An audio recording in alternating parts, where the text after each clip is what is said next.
बोलिए देवादिदेव प्रथम तीर्थंकर विधाता आदिदेव श्री आदिनाथ भगवान की जय। वर्तमान शासन नायक श्री वर्धमान जिनराज की जय। 24 भगवान की जय। आचार्य श्री आदि सागर जी, आचार्य श्री शांति सागर जी, आचार्य श्री महावीर कीर्ति जी, आचार्य श्री विमल सागर जी, तपस सम्राट आचार्य सन्मत सागर जी, गणाधिपति गणधर आचार्य श्री कुंथु सागर जी गुरुदेव की जय। शांति चक्रवर्ती वैज्ञानिक धर्माचार्य अभिनव श्रुत केवली परम पूज्य आचार्य भगवान श्री कनकनंदी जी गुरुदेव के चरणों में हम सभी श्रोता बारंबार नमोस्तु नमोस्तु नमोस्तु करते हैं। साथ ही गुरुदेव के संगस्त मुनि श्री सुविज्ञा सागर जी, मुनि श्री अध्यात्मानंद जी, मुनि श्री आज्ञा सागर जी, मुनि श्री विनय गुप्त जी सहित इस वेबिनार में जितने भी आचार्य उपाध्याय मुनि श्री सम्मिलित होते हैं सबके चरणों में नमोस्तु। आरिका श्री सौहार्दमती माता जी, आरिका श्री सुवत्सलमती माता जी, आरिका श्री सुनीतिमती माता जी सहित समस्त आरिका माता जी के चरणों वंदा में, शुल्लक जी शुल्लिकाओं के चरणों में इच्छा में, समस्त श्रोताओं को सादर जय जिनेन्द्र। भगवान ऋषभदेव अनादिकालीन जो वैश्विक संस्कृति उस युग में जो थी उससे संबंधित जारी ये स्वाध्याय जिसमें आचार्य भगवान श्री कनकनंदी जी गुरुदेव द्वारा हमें हम सबको बहुत ही सुंदर लाभ भी मिल रहा है, अच्छा ज्ञान मिल रहा है, अच्छी शिक्षा सबक सब कुछ मिल रहा है, अनुभव हो रहा है। अब हम आज के इस स्वाध्याय को प्रारंभ करने के लिए मैं सर्वप्रथम संगस्थ पूज्य मुनि श्री सुविज्ञ सागर जी गुरुदेव के चरणों में बारंबार नमोस्तु करता हूँ। मुनि श्री, आपके मधुर कंठ से पूज्य आचार्य भगवान द्वारा रचित अनेक कविताओं में से कविता का मंगलाचरण करके इस स्वाध्याय को आरंभ करें। नमोस्तु मुनिश्री, नमोस्तु मुनिश्री, नमोस्तु। जय बोलो अनंत सिद्ध परमेष्टि भगवान की जय। जय बोलो अनंत गुण संपन्न ऋषभनाथ भगवान की जय। हाँ करना तो कर सकते हो। हाँ बढ़िया, मैं बोल देता हूँ पहले। मधो हमारे बीच में अभी प्रेरणा शाह यहाँ पर पधारे हुए हैं, तो आज इनके माध्यम से, इनकी स्वरचित कविता के माध्यम से यहाँ पर मंगलाचरण करते हैं। उसके बाद फिर समय रहने पर मैं अपनी करूँगा। आ जाओ। उसके बाद तिलक नंदिनी भी तैयार है।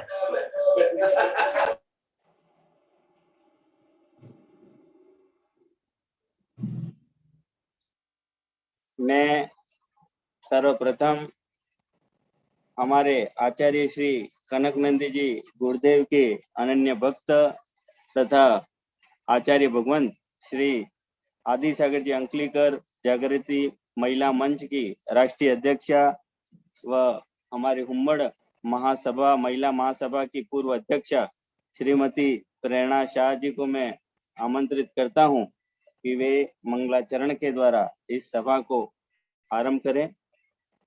जय जिनेन्द्र।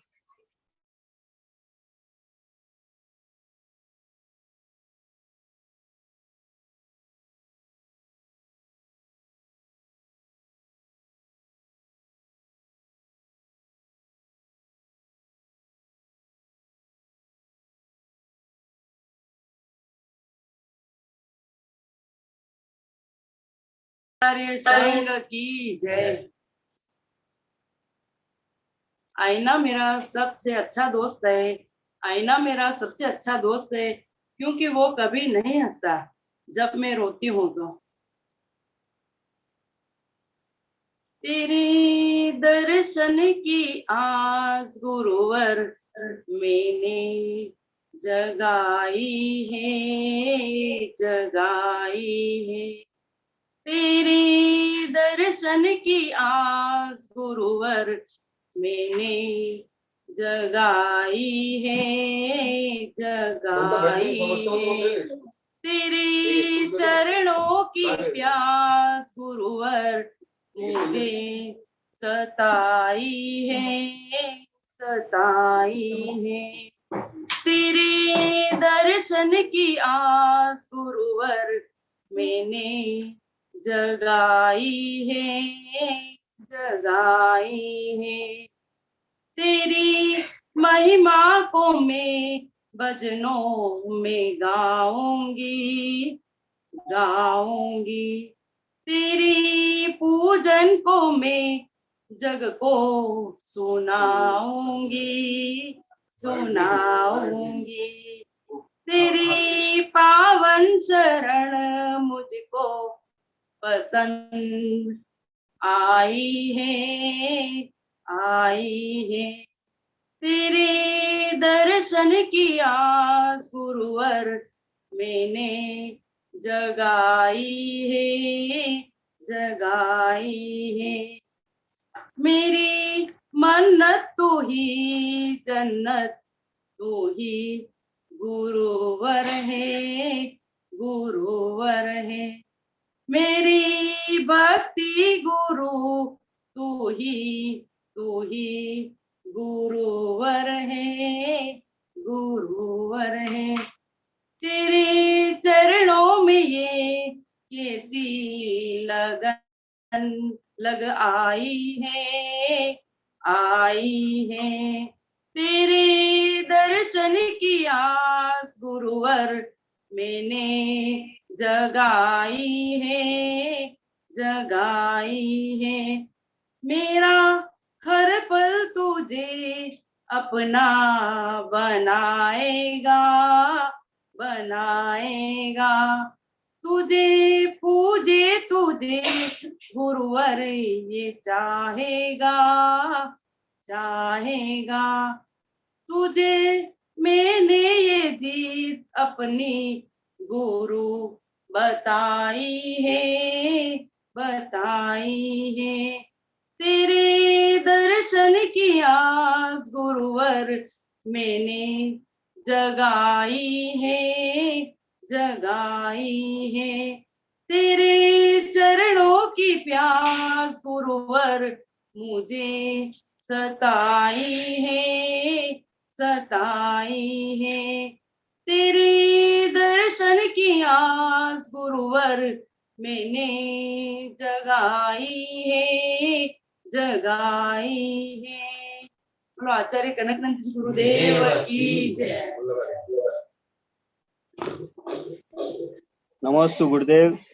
गुरुदेव प्रेरणा जी शाह आज उपस्थित हैं, तो एक सूचना भी मैं गुरुदेव आपके चरणों में समर्पित करता हूँ गुरुदेव, कि अभी आचार्य श्री सुनील सागर जी गुरुदेव के इस रजत संयम वर्ष के उपलक्ष्य में श्री आदि सागर अंकलिकर जागृति मंच जो है गुरुदेव, उसके अध्यक्ष अजीत जी कासलीवाल, महिला की राष्ट्रीय अध्यक्ष प्रेरणा शाह, जीतू भाई मुंबई, जो हमारी पूरी जो उनकी टीम है गुरुदेव, उनके द्वारा देश भर में जहां जहां भी जैन समाज है वहां पे जैन पाठशालाएं आरंभ की जा रही है गुरुदेव, ताकि बच्चों को जैन दर्शन का, जैन संस्कारों को, प्रारंभिक शिक्षा का उसका ज्ञान हो गुरुदेव।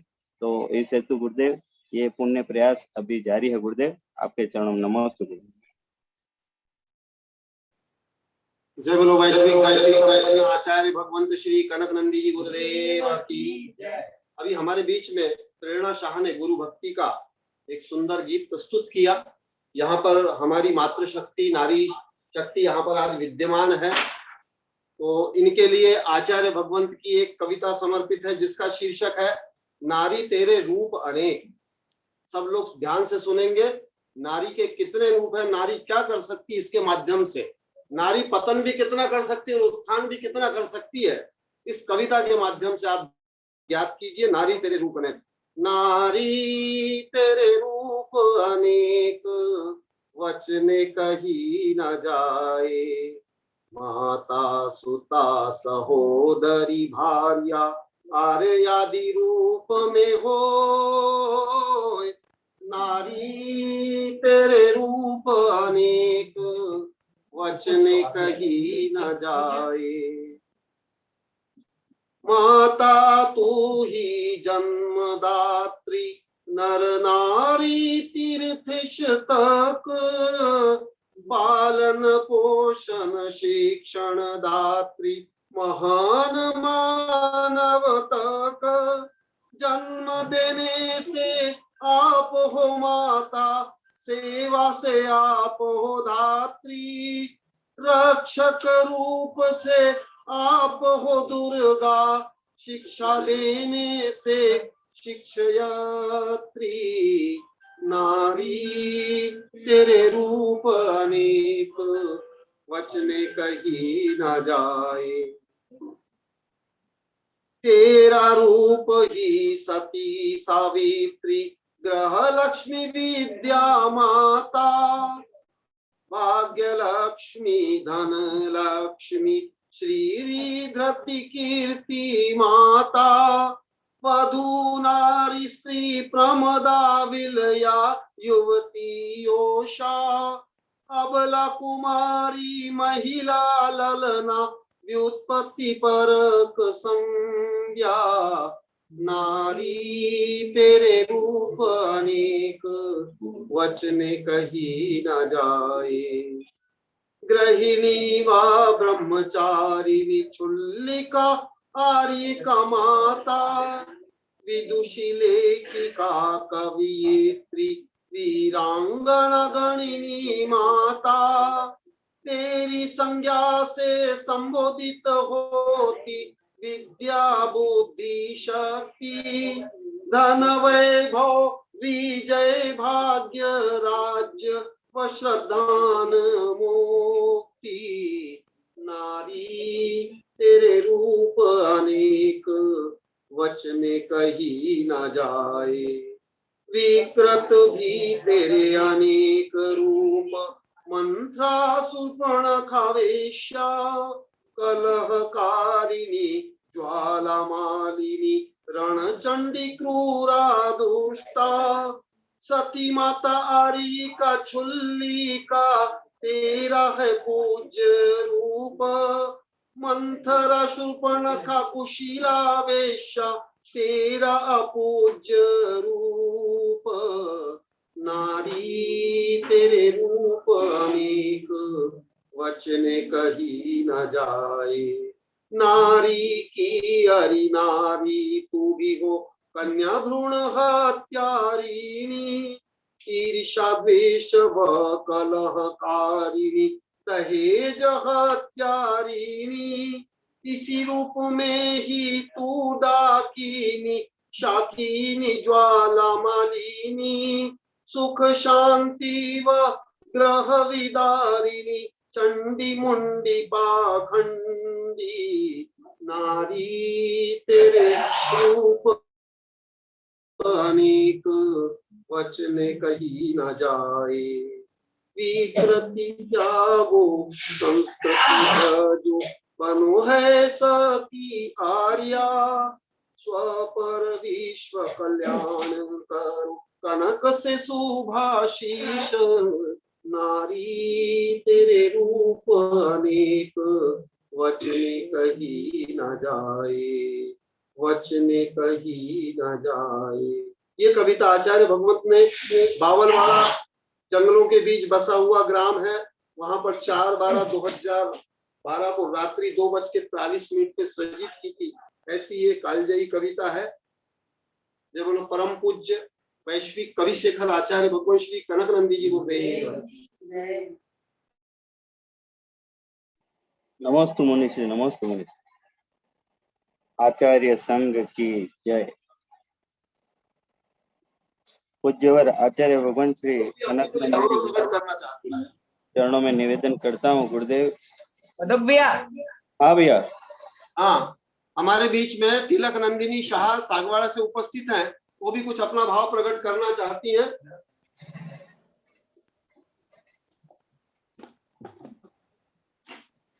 हार्दिक स्वागत श्रीमती तिलक नंदिनी जी का। वे गुरु चरणों में अपने भाव श्रद्धा सुमन अर्पित करें। जय जिनेन्द्र।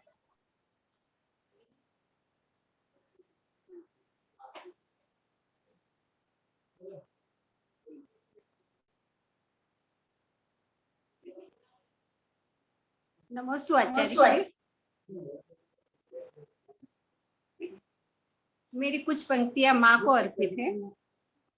तू मेरी वेद गीता पुराण है माँ, तू मेरी हदीस कुरान है माँ, माना कि जन्नत है तेरे कदमों के नीचे, तू मेरे लिए पूरा आसमान है माँ।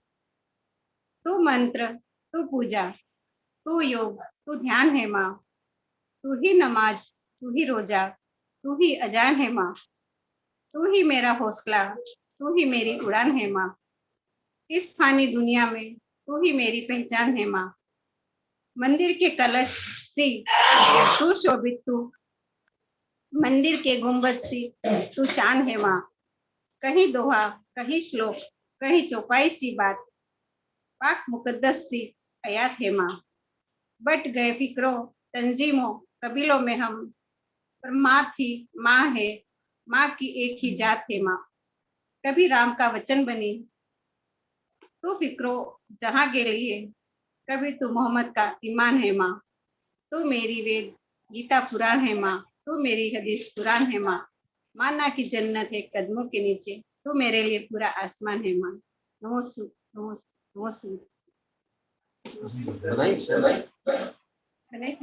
बहुत ही सुंदर मातृशक्ति पे अपने काव्य प्रस्तुत किया।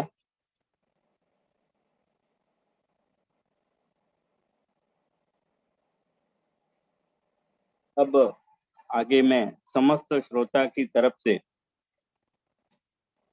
आचार्य भगवान श्री कनकनंदी जी गुरुदेव के श्री चरणों में अविनाशी नमोस्तु नमोस्तु नमोस्तु करता हूँ। गुरुदेव को प्रवचन में आमंत्रित करने से पूर्व सूचना है गुरुदेव कि आपके अनन्य भक्त प्रोफेसर डॉक्टर वैज्ञानिक राजमल जी शाह ने कोठारी जी ने आज 4:20 पर वो इस वेबिनार में सम्मिलित होंगे, ऐसी सूचना उन्होंने भेजी है गुरुदेव। तो अब मैं आगे पूज्य गुरुदेव को आज के इस स्वाध्याय को आरंभ करने के लिए गुरुदेव हम सबको लाभान्वित करें, अपने अमृत देशना से हम सबको ज्ञान लाभ प्राप्त करें। गुरुदेव नमोस्तु, गुरुदेव नमोस्तु। आशीर्वाद आशीर्वाद। ओम नमः सिद्धेभ्यः, ओम नमः सिद्धेभ्यः, ओम नमः सिद्धेभ्यः। धर्मात्मा बंधुओं, अभी कुछ दिन से अत्यंत सरलतम विषय चल रहा है। धार्मिक दृष्टि से हो या लौकिक पढ़ाई दृष्टि से अत्यंत सरल विषय है, तथापि साधु से लेकर के यहाँ के सब भक्त शिष्य बता रहे हैं गुरुदेव ये भी विषय हमें ज्ञात नहीं था। भले हम पुराण आदि में या पंचकल्याण आदि में देख लिए सुन लिए, परंतु इसे कुछ भी ज्ञान हमें नहीं था।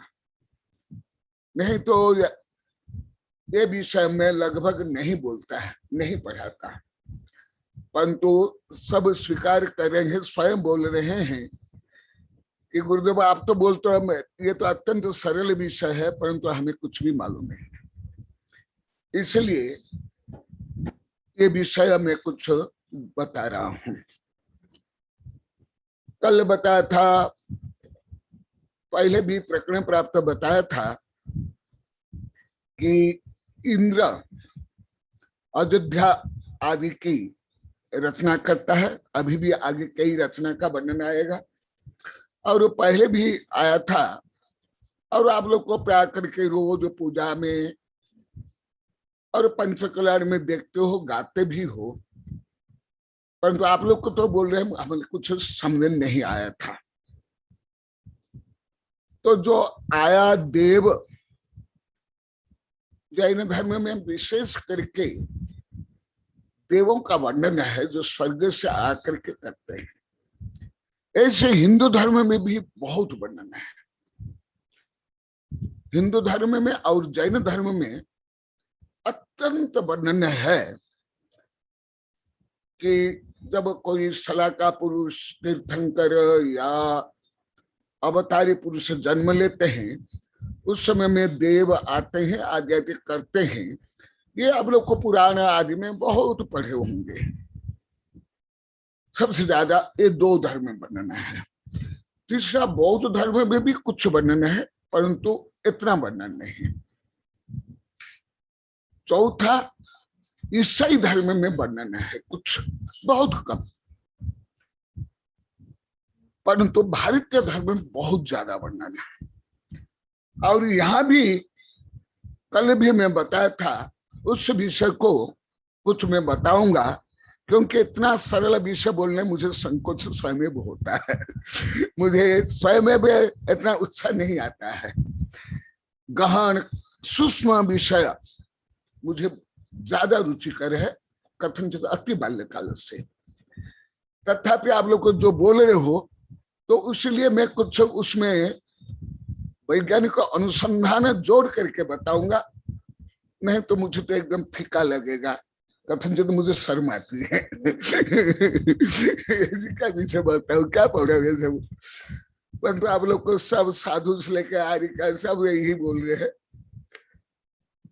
तो मैं जो कल आया था, इंद्र कृत प्रथम मंगल्ये सुरेंद्र दिन मंदिरम न्यवश्ययन पुरस्तास्य मध्य विक्षप्यनुक्रमात्। ये जो देश की स्थापना, संरचना, मंदिर, धर्मशाला आदि के निर्माण में बार बार जैन धर्म में ये वर्णन आता है। पंचकल्याण में भी आता है, उपसर्ग में भी आता है, बहुत आता है। इसका वर्णन तो मेरी कई किताबें हैं, ये पूरी किताब है।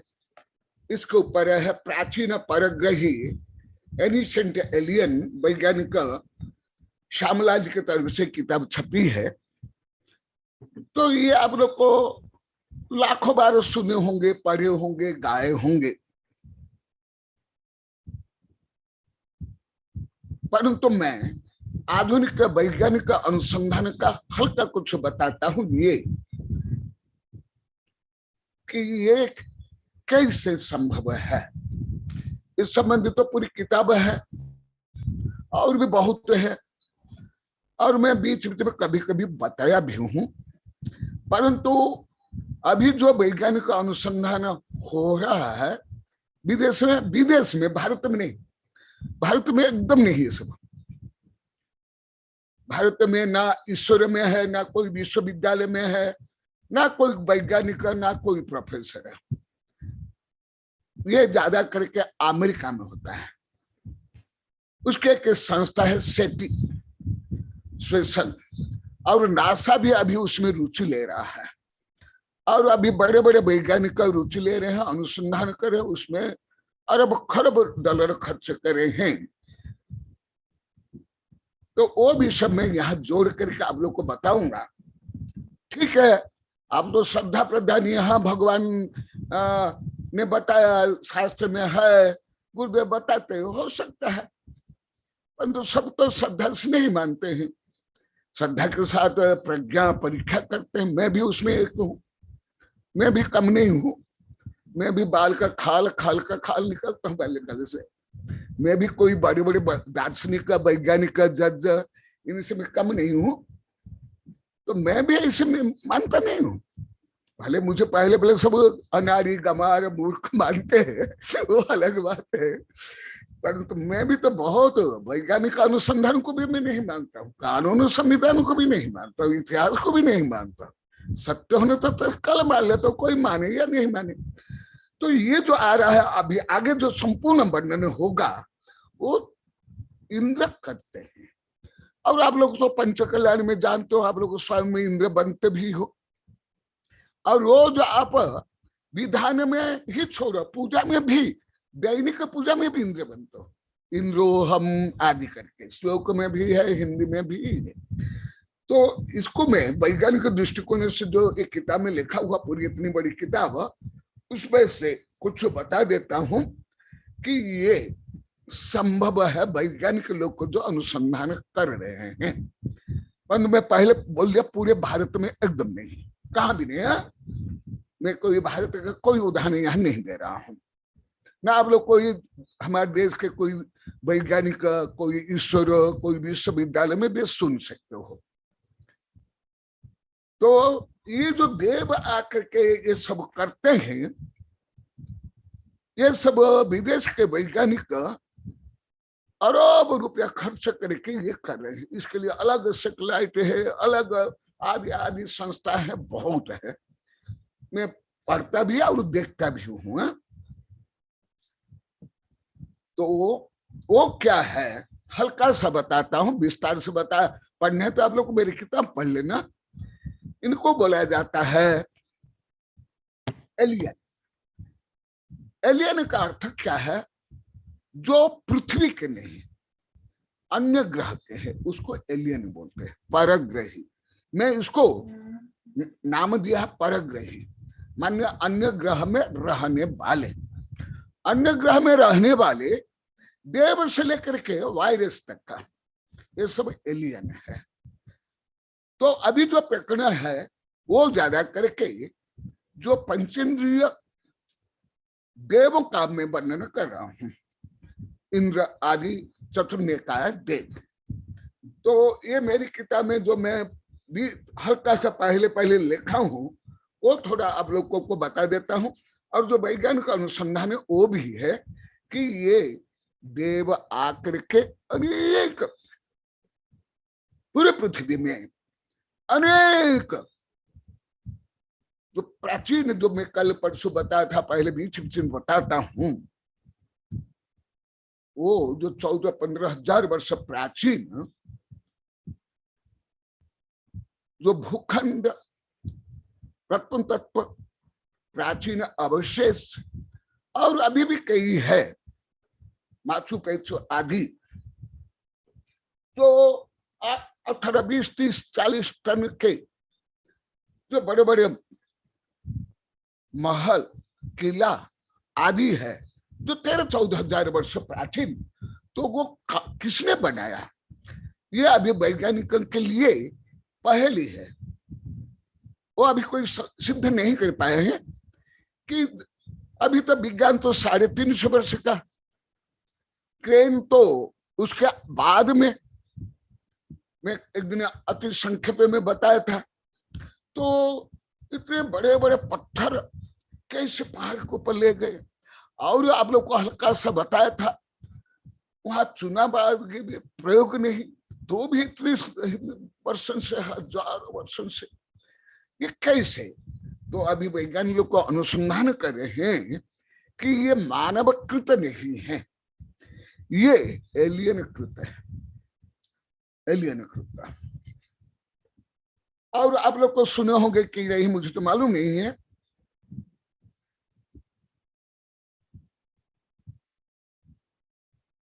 इटी माने एक्स्ट्रा स्टेरिशियल लाइफ टर्म, इसके लिए यूज किया जाता है। और क्या यूज किया जाता है? यूएफओ, एंशियल लेटर है, यूएफओ है, वो माने अनआइडेंटिफाइड फ्लाइंग ऑब्जेक्ट। इसका मतलब है अनआइडेंटिफाइड माने जिसका अभी निर्णय वैज्ञानिकों को भी नहीं हुआ, अनिश्चित। फ्लाइंग माने उड़ने वाले, ऑब्जेक्ट, ऑब्जेक्ट माने सब्जेक्ट और ऑब्जेक्ट, जिसको आप लोग चीज बोलते हैं ना, चीज, वो चीज। और ये पहले वैज्ञानिक लोग को नहीं मानते थे। अभी जो अभी बहुत बड़ा वैज्ञानिक अभी कुछ दिन पहले मरा है, स्टीफन हॉकिंग से लेकर के अधिकांश वैज्ञानिक अभी मानने लगे हैं। और इसके लिए ज्यादा करके भारतीय ग्रंथ, भारतीय मंदिर, मूर्ति, चित्रकला का आधार ले रहे हैं। मैं जो अभी 50-100 बार ये सब विदेश चैनल में देख लिया हूं, 50-100 बार, कोई 1-2 बार, 8-10 बार नहीं है, सब देख लिया हूं, किताब भी लिख ली। और कुछ आप लोग को बता देता हूं कि कैलिफोर्निया में जेम्सबर्ग अर्थ स्टेशन में इसका भी बहुत अनुसंधान हो रहा है। और वहां ग्लीज तारामंडल है, जो यहां से 527 17.6 प्रकाश वर्ष दूरी है, उनका ये अनुसंधान कर रहे हैं और उन लोग को मान रहे हैं जो भारत के भी जो प्राचीन मंदिर है, ताजमहल आदि नहीं, या अभी के जो मंदिर वगैरह नहीं, ये सब नहीं, उसमें ताजमहल भी आता नहीं है। भले आप लोग के लिए बहुत बड़ा है, मैं तो कई बार देख लिया, ताजमहल कुछ भी नहीं है, सामान्य मंदिर के सामने भी कुछ भी नहीं है, केवल सफेद मार्बल के दीवारें हैं और कुछ भी नहीं है। तो इसी प्रकार वैज्ञानिक लोग अभी क्या कर रहे हैं, ये भारत पृथ्वी से जो बड़े बड़े टेलीस्कोप है और जो विशेष प्रकार उसके लिए जो ऑब्जेक्ट बनाया गया, उसके माध्यम से वेव्स भेजते हैं, तरंग भेजते हैं, और तरंग के माध्यम से ये अनुसंधान कर रहे हैं और कुछ कुछ अंश में सिद्ध हुआ है, पूरा सिद्ध नहीं हुआ, परंतु उन लोग को भी मानते हैं ये जो प्राचीन, जो हजार माने 4, 5, 6 हजार, 8, 10, 15 हजार वर्ष से प्राचीन जो बड़े बड़े मंदिर, किला, स्ट्रक्चर आदि है, वो मानवकृत नहीं। उसका कारण जो वैज्ञानिक लोग को बता रहे हैं वो मैं बता रहा हूं। एक तो उसमें विज्ञान ही नहीं था, 350 वर्ष पहले विज्ञान, तो उसके पहले कोई यंत्र नहीं था, कोई टेक्नोलॉजी नहीं था, यहाँ तक कि काटने के कोई औजार नहीं थे, और कोई ऐसे वैज्ञानिक अनुसार, धर्म के अनुसार नहीं, जैन धर्म या हिंदू धर्म के अनुसार नहीं, वैज्ञानिक अनुसार मैं बता रहा हूँ, इसलिए मैं जिसका अनुसार बता दो उसका अनुसार समझो, नहीं तो गड़बड़ धाला हो जाएगा, सब मिलावट हो जाएगा। हाँ, तो इसीलिए वैज्ञानिक अनुसार ना औजार था, ना यंत्र था, ना क्रेन था, ना इसी प्रकार गणित था, तो फिर कैसे बना? इसलिए अभी वो मान रहे हैं देवलोक आकर के ये सब बनाए। यही जो धर्म में वर्णन है, आप लोग गाते हो, लाखों करोड़ों बार भी आप लोग को गा कर सुन रहे होंगे, परंतु उसका जो वैज्ञानिक अनुसंधान में सूचना रूप में आप लोग को बता दिया, क्योंकि जो अभी कल से चल रहा है, आज भी ये सरल विषय बता रहा हूं, ये सब देव ने बनाया, मानव ने नहीं। ऋषभ देव भगवान के आज्ञा से सब इंद्र ने और देव ने बनाया, ना कोई मानव ने, ना ऋषभ देव ने, ना ऋषभ के बच्चे, ना उस समय के मनुष्य ने ये सब बनाया। यही मैं सिद्ध करने के लिए आप लोगों को ये बताया, और उस श्लोक को भी बता दिया। सुरेंद्र जिन मंदिरम प्रथम मांगल्ये सुरेंद्र जिन मंदिरम नेवशयत पुरस्याशः मध्य विक्षेपी अनुक्रमात्। तो पहले क्या बनाए, कल कुछ विषय बता दिया था, अभी और कुछ विषय, तो बहुत सरल विषय है, इसलिए हल्का सा आप लोगों को बता देता हूं। कल राजधानी के लिए मंदिर आदि निर्माण के बारे में बताया था, आज ऐसे ही कुछ आप लोगों को बताता हूं। पहले राजधानी का निर्माण हुआ, फिर ग्राम नगर खेत करबटा, आप लोग को रोज शांति धारा में आप लोग को पढ़ते हो, खेत करबट मठम्ब द्रोणमुख आदि हजारों बार सुन लिए होंगे, पढ़ होंगे। वो क्या है भगवान जाने किताब तो है ही, शांति धर्म है, हम पढ़ लिए, हो गया काम। सब यहाँ हंस करके सम्मति दे रहे हैं कि गुरुदेव हम ऐसे ही है। तो राजधानी कैपिटल, जिसको कैपिटल बोलते हैं, राजधानी बोलते हैं, जहां से देश का शासन होता है, जहां पर राजा, मंत्री, पुरोहित, सेनापति होते हैं, और जहां से पूरा राष्ट्र का शासन होता है, उसको राजधानी कहते हैं। और राजधानी की सुरक्षा के लिए कोट, प्राकार, परिखा, गोपुर और अकार्य होते हैं। कल मैं हल्का सा बताया था, मैं खुद बहुत देखा हूं, अनेक प्रदेश में बहुत देखा हूं, छोटे से लेकर विशाल देखा हूं। कल भी बताया दिल्ली का लाल किला कोई ऐसे नहीं है, भले प्रसिद्ध हो गया, दिल्ली के बीच में है, उससे भी अच्छे अच्छे किले हैं। जैसे कल बताया आगरा में है, ग्वालियर में है, और बहुत जगह में है, तो मैं राजस्थान में भी है। तो वो ये सब क्यों निर्माण किया गया? सुरक्षा के लिए।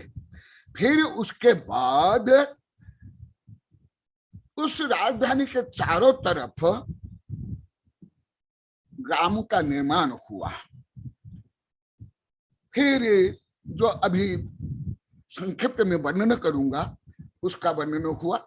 जो आप लोग को मैं कल पूछा था विद्यार्थी से लेकर साधु संतों को कि ये तो 7वीं 8वीं कक्षा में आता है, बोले कि हम पढ़ लिए होंगे पर तो हमको कुछ भी मालूम नहीं। यहाँ भी बैठे हैं जो कल कुछ बोले, उनमें से भी यहाँ कुछ बैठे हैं यहाँ भी, बोले कि हम नहीं जानते थे, पढ़ लिए होंगे या पढ़ा लिए होंगे। तो ग्राम, आप लोग को तो छोटे छोटे गांव को भी नगर बोल देते हो, गलत बोलते हो। खेत को भी जंगल बोल देते हो और शौच जाने को भी जंगल बोल देते, सब गलत प्रयोग, शब्द ही गलत प्रयोग है। इसलिए मैं जानबूझ करके इतना हल्का विषय आप लोगों को बताता हूं।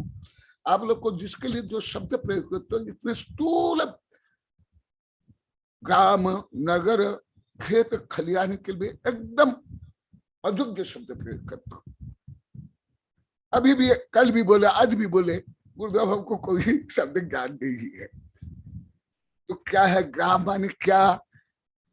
ग्राम, पल्ली, नगर, पट्टन, द्रोणमुख, अटवी आदि क्या है? पहले नगर जो केंद्र, जैसे अभी भारत की राजधानी नई दिल्ली है, पहले कलकत्ता थी, आदि आदि। फिर उसके बाद प्रदेश की राजधानी है, आदि आदि। तो उसके बाद उसके चारों तरफ ग्राम होते हैं जहां पर विषय करके कृषक रहते हैं, और उसके चारों तरफ खेत होने के कारण वो है ग्राम। और जिसमें 100 घर होते हैं। आप लोग को बता देता हूं, अभी भी आप लोग को नगर किसे बोलते हैं लगभग अभी भी आप लोग को मालूम नहीं। अब तो छोटा गांव को भी नगर बोल देते हैं। नगर में साधु संघ आया, नगर प्रवेश आदि आदि बोल देते हैं। नगर जानते हो, सामान्य नगर 10 लाख जनसंख्या के बाद सामान्य नगर प्राप्त होता है। सिटी, मेगा सिटी, ये अलग अलग है। तो आप लोग को तो गांव को भी नगर बोल देते हो, अभी तक तो यही बोलते हो। शायद आप बोलने के बाद शायद सुधारोगे, परंतु सब बोलते गुरुदेव भाषा सुधार में अभी हमको और तकलीफ हो रही है, अभी भी भाषा सुधार हो ही नहीं पा रहा, इसलिए आप लोग को बता रहा हूं। तो जहां 100 घर होते हैं वह छोटा गांव, और जिससे 500 घर होते हैं, और जिसमें किसान धनाढ़ होते हैं, धन संपन्न होते हैं, उसको बड़ा गांव। और जो छोटे गांव होती हैं उसके सब सीमाएं होती हैं। पहले भी ये सीमा कल जो बताया था व्यवस्था के लिए, तो एक कोष जो छोटे गांव है उसकी सीमा 1 कोष, और बड़े गांव की सीमा 2 कोष, और कोष वगैरह पहले आप लोग को बता दिया हूं। और ये सब धन धान्य से संपन्न रहते हैं, और इसमें धन धान्य और जल और अनाज बहुल। अभी भी प्राय करके अब लोग कई बार बताया, अभी भी कोई नगर में थोड़े कोई धान्य उत्पन्न होता है, फल उत्पन्न होता है, थोड़े हैं, अभी भी गांव में ही है। तो पहले भी यही था। उसके बाद पहले सीमा निर्धारण जो देश की सीमा निर्धारण के लिए कल बता दिया था, नदी या पर्वत, और अभी भी प्राय करके यही है, परंतु जो आगे जा करके युद्ध आक्रमण से लेकर जो लूटपाट के कारण उसमें परिवर्तन हो जाता है। तो वो सीमा निर्धारण कैसे करते थे, जैसे सिमंदर के बारे में बताया था आप लोगों को पहले कुलकर के प्रकरण में, उस समय भी सीमा निर्धारण के लिए क्या क्या क्या गया, तो वो तो पहले के।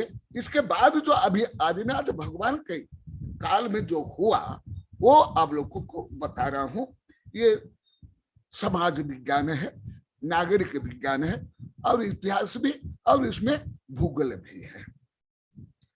तो उसमें सीमा निर्धारण के लिए पहले क्या करते थे वो भी बता देता हूं, और ग्राम के उपयोग उपभोग के लिए भी नियम बनाया था, और योग और क्षेम था।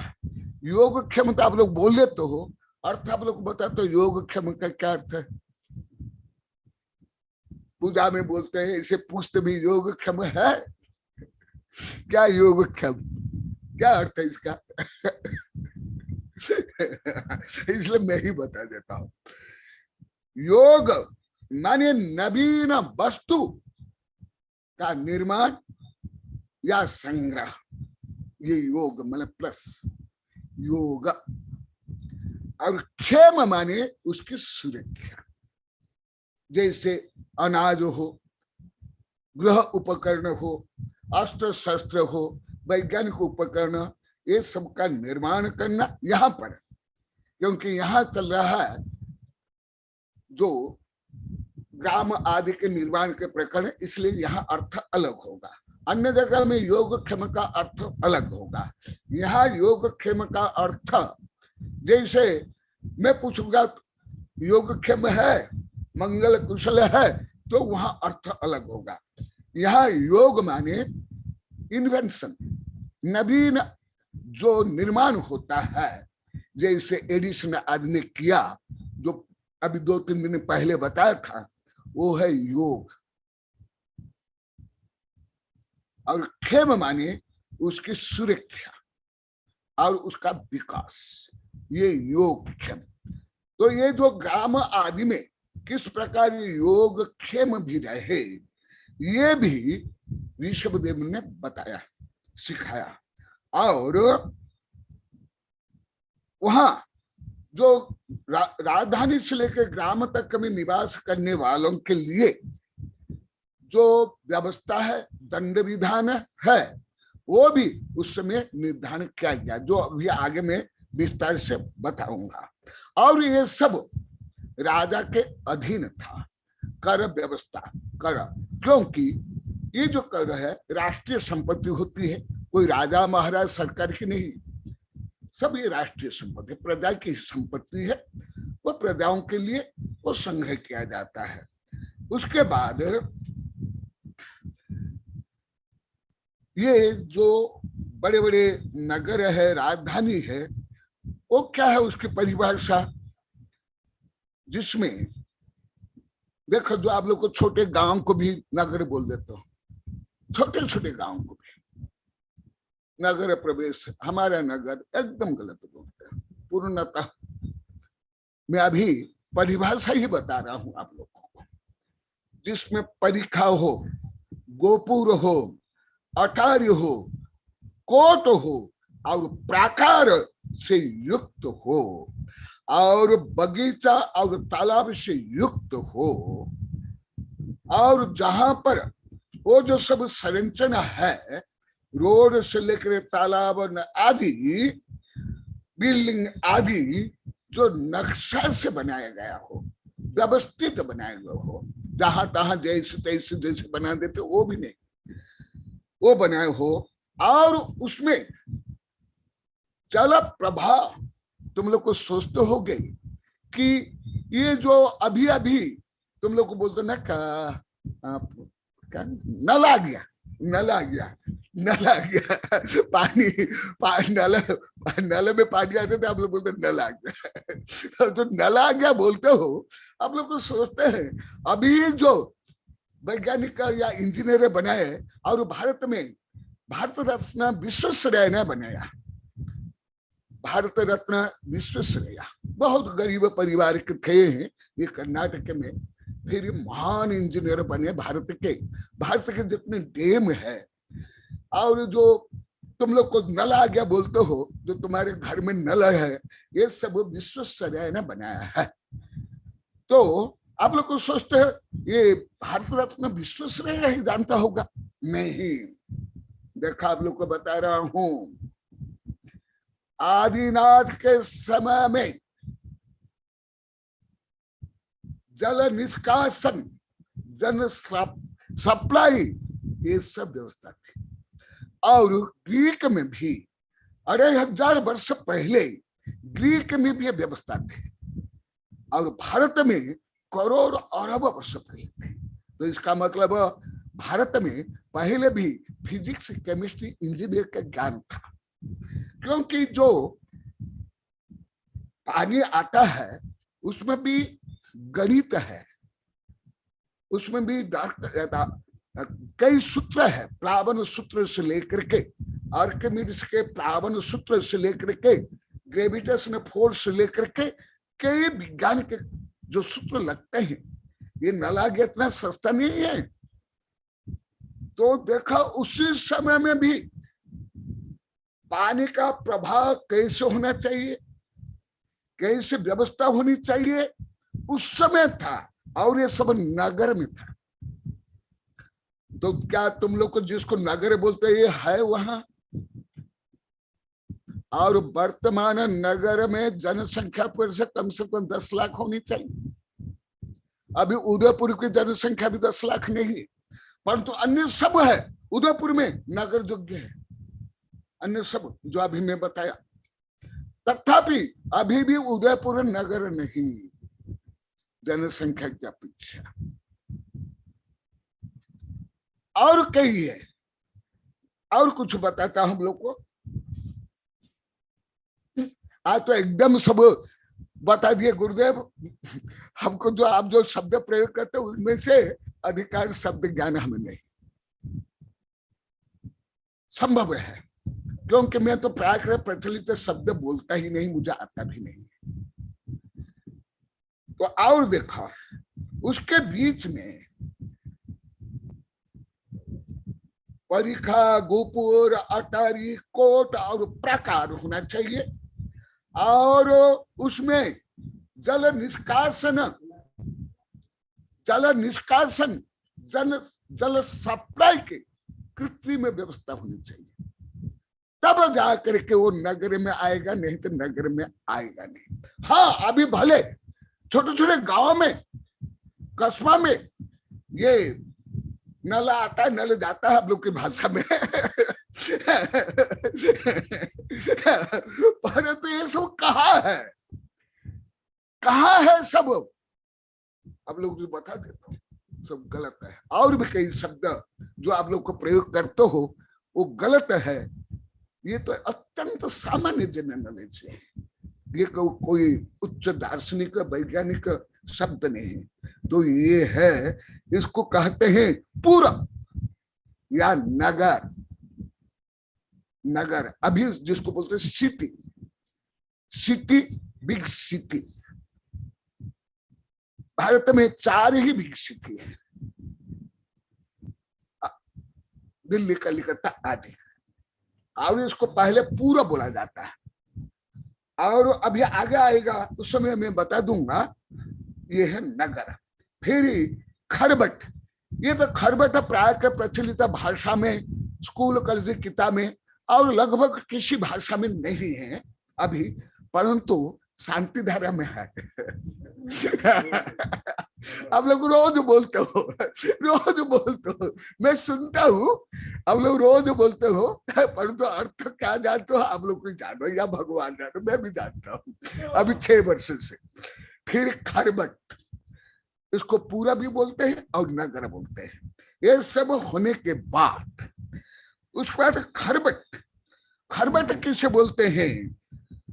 जो नगर, नगर गांव नहीं, जो नगर नदी और पर्वत से घिरा हो उसको बोला जाता है खरबट, उसको खरबट बोला जाता है। ये भौगोलिक संरचना के साथ साथ ये जो इंजीनियरिंग वास्तुकला को मिला करके खरबट बनता है। ऐसे प्राय करके भारत के हो या विदेश के हो या प्राचीन जो महेंजोदड़ो हड़प्पा में से लेकर के बेबीलोन की जितनी राजधानी है और यहाँ तक कि जो रोम नगर राज्य था, नगर राज्य आप लोग को पढ़े होंगे, नगर राज्य सब नगर बड़े बड़े पहाड़ के ऊपर ही थे। अभी भी राजस्थान में बहुत कस्बा गांव नगर में है। जैसे मैं रहा हूं एक गांव में, कोटा के बाद एक भैंसर गढ़ कुछ बोलते हैं, भैंसर गढ़ ना कुछ, वहां पहाड़ के ऊपर और नदी है। राजस्थान में ज्यादा ये है, राजस्थान में ज्यादा दिखाई देते हैं ये सब किला, ये पहाड़ के ऊपर नगर, ये सब। और ये सुरक्षा के लिए ऐसे पहाड़ के ऊपर नगर बसाते थे पहले भी। अभी अभी जैसे मैं आप लोग को बताया, मैं खुद भी बहुत देखा हूं। जैसे दिल्ली का जो लाल किला तो समतल भूमि में है, वो कोई ऊपर भी नहीं है, परंतु जैसे आगरा के किला है और ग्वालियर के किला है, पहाड़ के ऊपर है। और तुम्हें राजस्थान के तो अनेक किले हैं, बहुत है, आमेर से लेकर बहुत है, उदयपुर के आसपास भी है। यहाँ तक कि थाना जो मेरे शिष्य है, क्या नाम, राजा जी मनोहर कृष्ण भट्ट, उनका घर भी बनकोड़ा गुरुदेव बनकोड़ा में है और नीचे भी है और पहाड़ के ऊपर भी मैं देखा। ये है खरबट, और उसको खरबट केवल जो पहाड़ से घिरा हुआ है, वो जो नदी और पर्वत से घिरा हुआ है उसको खेत कहते हैं, खेत। और केवल पर्वत से घिरा हुआ उसको खरबट बोलते हैं। जैसे अभी अभी अफगानिस्तान के पंचशीर, उसे जो पंचशीर है ये भी पहाड़ से ही घेरा हुआ, इसलिए वो प्राय करके अपराजित था। अभी तो पराजय हो गया, आप लोग जानते हो। इसी प्रकार नेपाल कभी भी गुलाम नहीं बना, सबसे ज्यादा गुलाम बना भारत पूरी पृथ्वी में। पूरी पृथ्वी में इतिहास के अनुसार, धार्मिक अनुसार नहीं बोल रहा मैं, इतिहास के अनुसार ही बोलता हूं। पूरी पृथ्वी में सबसे दीर्घकाल गुलाम केवल भारत रहा। यहां तक कि अफगानिस्तान भी भारत से 50-100 वर्ष पहले स्वतंत्र हो गया था। ऐसे अनेक देश, और नेपाल तक कभी भी गुलाम नहीं बना। उनमें कई कारण से बड़ा कारण है ये जो मैं अभी बता रहा हूं, गोपुर, अटारी कोट आदि से और पहाड़ से घिरा हुआ है नेपाल। हिमालय की तलहट में है, उपत्यका में है और पहाड़ के घिरे हुए हैं, और वहां के लोग योद्धा भी है, रणवांकुर है। नेपाली आप लोग को देखते होंगे, गांव में से लेकर बड़ी बड़ी फैक्ट्रियों में सब नेपाली ही रहते हैं। नेपाली गोरखा भी बोलते हैं, उनको गोरखा भी बोलते हैं, क्योंकि गो की रक्षा करते थे इसलिए उनका नाम गोरखा, गोरक्षक। क्योंकि केवल पहले से लेकर अभी तक हिंदू राष्ट्र केवल नेपाल है, और कोई भी देश पहले से लेकर अभी तक हिंदू राष्ट्र नहीं है। भले भारत है और कई देश है वहां हिंदू रहते हैं, राजा भी थे आदि है, परंतु तो स्वतंत्र हिंदू राष्ट्र केवल नेपाल।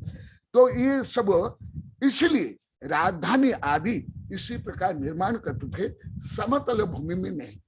समतल भूमि में करने पर आक्रमण होता है और लूट लेते हैं, और पहाड़ के ऊपर होने पर आक्रमण नहीं कर पाते थे, और ऊपर से पत्थर फेंकते थे, बाण मारते थे, तलवार फेंकते थे, इसलिए ऊपर 10-20 सैनिक और नीचे 1000 सैनिकों को ऊपर वाले सैनिक परास्त कर।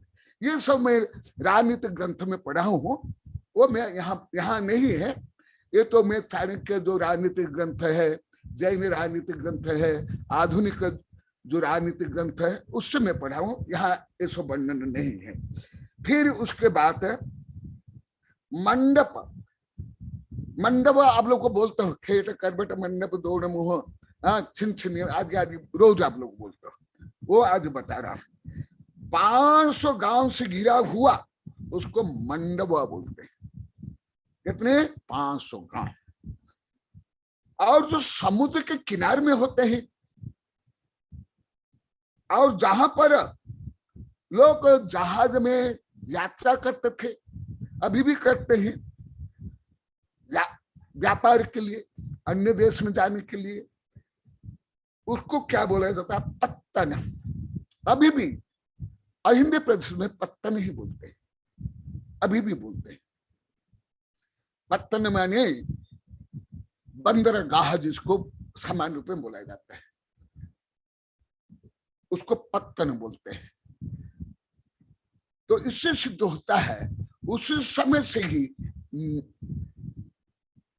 जहाज से, नौका से समुद्र पार करते थे, तब से देश से विदेश में जाते थे। और आप लोग को पांडव पुराण में पढ़े होंगे, कृष्ण कहाँ गए थे? समुद्र को पार करके किसको मारे, किसका उद्धार किए, ये आप लोग को विस्तार से पढ़े होंगे। तो इसलिए अभी नहीं है जैसे माना जाता है, आप लोग को शायद इतिहास में पढ़े होंगे, ये सब बेबीलोन आदि से प्रारंभ हुआ। गलत है,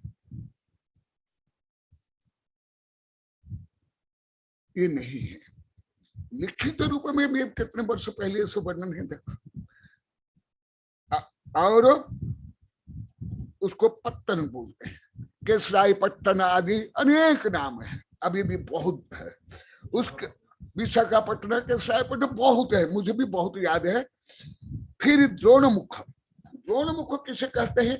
जो नदी के किनारे में रहते हैं, जैसे कलकत्ता, हुबली आदि, उसको द्रोणमुख कहते हैं।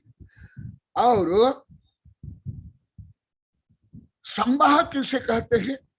जहां अन्य के ढेर रहते हैं, माने व्यापार होता है, कृषि मंडी जैसे अनाज के मंडी, उसको कहा जाता है संवाह। इसी प्रकार अनेक ग्राम नगर की रचना इंद्र ने भगवान की आज्ञा से, अनुमति से उन्हें की। और भी कुछ बता देता हूं। एक राजधानी में 800 गांव होते हैं, 800, उससे भी अधिक भी संभव है, अभी भी है, ये सामान्य वर्णना। और द्रोणमुख में 400 गांव होते हैं, माने उसका केंद्र है। जैसे अभी जिला है, आदि आदि विभाग है, उपखंड है, खंड है, ऐसे ब्लॉक है आदि। तो ये सब व्यवस्था जैसे मैं इतिहास में पढ़ा हूं, अभी भी मेरे पास बहुत किताब आज ही अभी उसने भेजा है मणिभद्र ने, पहले भी मैं पढ़ा हूं। ये देखो तो मैं एकदम मतलब हरारी, ये बड़ा ऐतिहासिकार है, अभी कहें। ये देखो सेपियंस, मानव जाति का संक्षिप्त इतिहास, ये सब से लेकर के ये कुछ शोधपूर्ण लिखते हैं। ज्यादातर जो इतिहासकार है जो लिखते हैं, जो मैं पढ़ा रहा हूं, इसके लाखों करोड़ वर्ष के बाद वो हुए। और जो मैं वर्णन कर रहा हूं, देश विदेश के इतिहास में ऐसे वर्णन नहीं है। इसलिए मैं आप लोगों को ये इतना सरल विषय बता रहा हूं कि आप लोग को भी, मैं कल जैसे बताया था, जैन लेक्चरर, प्रोफेसर भी, टीचर भी ये सब नहीं जानते हैं, नहीं जानते हैं। कई कारण है जो कल बता था, आज भी मैडम बता रही थी, आनंदी भाई, गुरुदेव सही आप बोले, अभी तो केवल धन के लिए ही सब पढ़ते हैं, पढ़ाते हैं। इसलिए ये सब नहीं जानते हैं। आज सुबह ही बोल रही थी। और देखो खरबट 200 गांव के होते हैं और 10 गांव के बीच में एक बड़ा गांव होता है, उसे संग्रह कहते हैं। और घोष, घोष भी है। आप लोग को जो पढ़ते हो, घोष माने क्या? जहां बहुत ग्वाले रहते हैं, गोपाल रहते हैं, अहिर रहते हैं, जहां बहुत गाय भैंस गृहपालित पशु रखा जाता है, दूध दही मट्ठा मक्खन बनता है, खाते हैं बेचते हैं, उसको घोष बोलते हैं। क्योंकि गाय भैंस से ये बहुत आवाज करते हम्मा हम्मा करके, और उनको जो बुलाया जाता है वो भी जैसे आप लोग को पहले बताया था, ह्रस्व दीर्घ प्लुत, ये घोष, घोष अघोष आदि जो व्याकरण में भी यहां से निकला है। और वहां पर भारत में केवल अभी वैज्ञानिक अनुसंधान के बाद या वैज्ञानिक यंत्र के कारण या टेक्नोलॉजी के कारण ही खान नहीं, देखो उस समय में भी सोने चांदी आदि के भी खान होते थे, माइंस, जिसको आकर बोलते हैं, गुणाकर बोलते ना आप लोग को। आकर मैंने क्या, ये है गुणाकर आदि आदि जो कई शब्द आप लोग प्रयोग करते हो, आगार आकर आदि। और ये सब जो मैं अभी बताया था, एक श्लोक में पुनः, एक श्लोक में पुनः आया। मैं जो अभी आप लोग को बता रहा था उसका श्लोक नंबर है 150, फिर 157 में पुनः आ रहा है। देखा, पूरा विभाग विमुच्य कुर्वन् गिरिवान नायकः तथा पुरंदर ख्यातिम आगाद अनुमार्थम गताम। इसी श्लोक में भी है पूरा माने पहले, पूरा विभाग विमुच्य, ये जो विभाग ये संरचना आदि कुर्वन् करके गिरिवान नायक, गिरिवान माने स्वर्ग, क्योंकि आज भी बोले गुरुदेव ये छोटे छोटे शब्द भी हमको मालूम नहीं था, तो इसलिए मैं अभी छोटे छोटे शब्द का भी अर्थ बता रहा हूं। गिरिवान माने स्वर्ग, गिरिवान नायक माने इंद्र। गिरिवान नायक ये सब बनाने के कारण आप लोग को सामान्य हिंदी शब्द को उसमें हिंदी में पढ़े होंगे, व्याकरण में पढ़े होंगे, पर्यायवाची शब्द में इंद्र के लिए पुरंदर बोला जाता है। पुरंदर श्लोक में भी आता, पूजा में भी आता। इंद्र का एक नाम पुरंदर क्यों? और पुरोहित क्या है? क्या है पुरोहित? पुरंदर में क्या यहां से निकला है। इसको ही जो मैं बोलता हूं वेबिनार में 50-60 बार बोल दिया, व्युत्पत्ति अर्थ आप लोग को नहीं जानते, कहां से ये शब्द निकला, उसका कार्य कारण संबंध आप लोगों को एकदम ज्ञान है।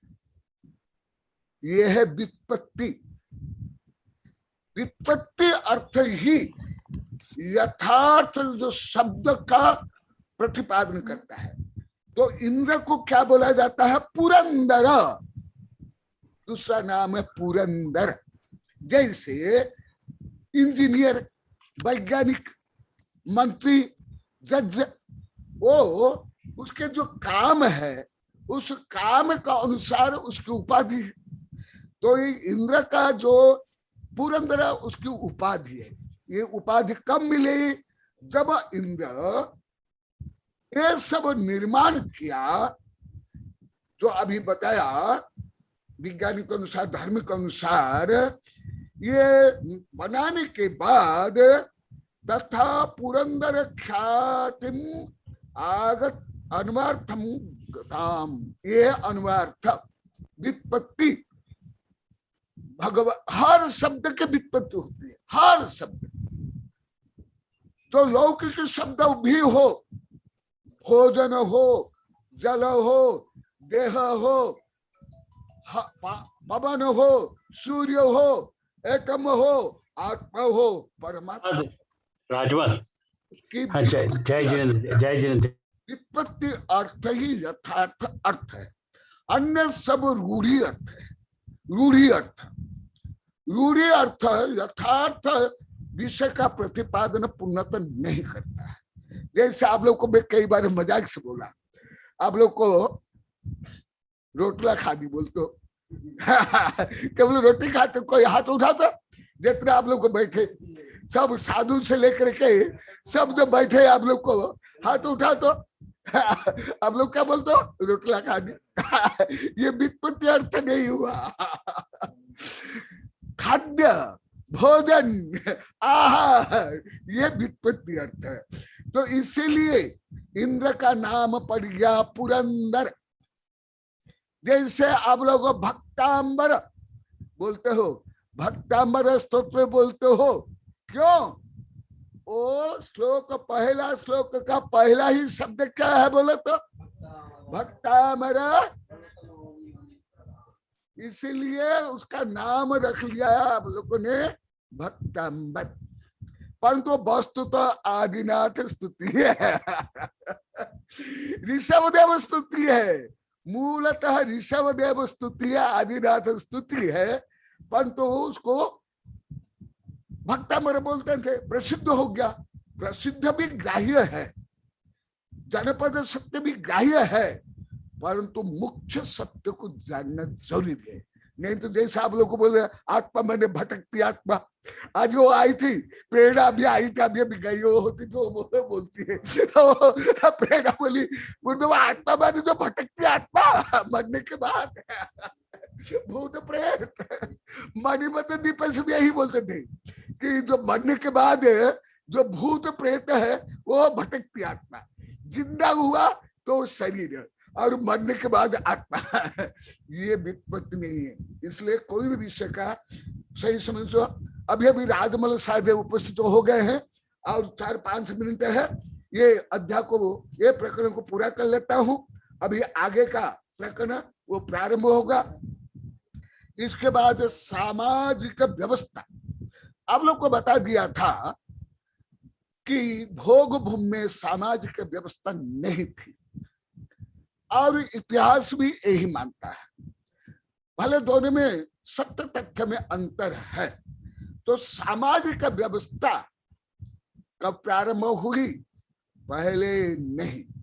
इतिहास भी यही मानता है कि मैं कल परसों भी बताया था, जब मनुष्य नदी के किनारे में रह करके कृषि करने लगे, फिर वहां एक स्थान में रहने लगे, फिर उसके बाद सब सामाजिक संरचना से लेकर के सभ्यता संस्कृति आदि का विस्तार हुआ, प्रयोग हुआ। इसी प्रकार ये सामाजिक व्यवस्था यथा स्वम शोचितम कर्म प्रजा दधु संस्करम विवाह जाति संबंध व्यवहार सतन्मतम, ये सब असीम कृषि वाणिज्य शिव स्वल्पा आदि के बाद पुनः जो अभी वर्णन हुआ, नगर से लेकर के जो पत्तन आदि का निर्माण हुआ, उसके बाद जाकर के व्यवस्थित सामाजिक संरचना हुई। क्योंकि अभी तक पूर्णतः कर्म भूमि प्रारंभ नहीं, ये संक्रमण काल है, संधि काल है। जैसे सूर्य उदय के पहले कुछ मिनट पहले प्रकाश तो है, परंतु सूर्य उदय नहीं हुआ है। लालिमा है, अरुणिमा है, प्रकाश है, परंतु सूर्य उदय नहीं। इसी प्रकार अभी तक जो पहले भौगोलिक में जो व्यवस्था थी वो प्राकृतिक व्यवस्था थी। इतिहास भी विज्ञान भी यही मानता है, भले दोनों में कुछ अंतर है।